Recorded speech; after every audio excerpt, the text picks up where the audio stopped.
কবি জয় গোস্বামীর মালতীবালা বালিকা বিদ্যালয়। বেণীমাধব, বেণীমাধব, তোমার বাড়ি যাব। বেণীমাধব, বেণীমাধব, তুমি কি আর আমার কথা ভাবো? বেণীমাধব, মোহন বাঁশি তমাল তরুমূলে বাজিয়েছিলে। আমি তখন মালতী স্কুলে ডেস্কে বসে অঙ্ক করি। ছোট্ট ক্লাস ঘর, বাইরে দিদিমণির পাশে দিদিমণির বর। আমি তখন নবম শ্রেণী, আমি তখন শাড়ি।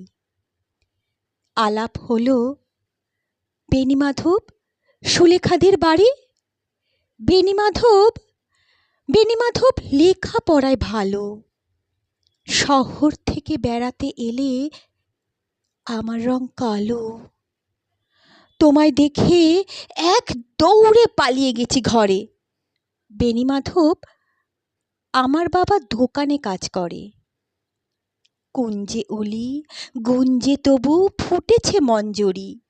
সন্ধেবেলা পড়তে বসে অঙ্কে ভুল করি।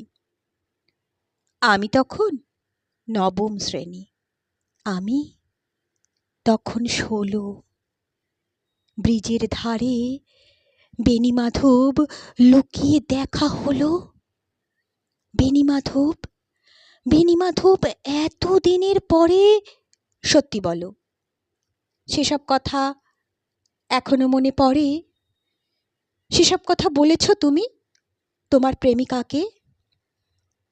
আমি কেবল একটি দিন তোমার পাশে তাকে দেখেছিলাম, আলোর নিচে, অপূর্ব সে আলো।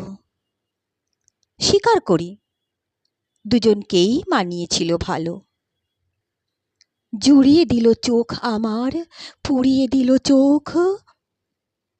বাড়িতে এসে বলেছিলাম ওদের ভালো হোক। রাতে এখন ঘুমোতে যাই একতলার ঘরে। মেঝের ওপর বিছানা পাতা, জ্যোৎস্না এসে পড়ে। আমার পরে যে বোন ছিল, চোরাপথের বাঁকে মিলিয়ে গেছে, জানি না আজ কার সঙ্গে থাকে। আজ জুটেছে, কাল কি হবে কালের ঘরে শনি।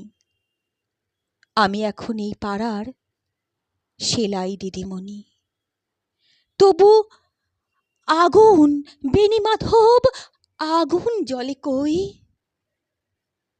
কেমন হবে আমিও যদি নষ্ট মেয়ে হই। নমস্কার।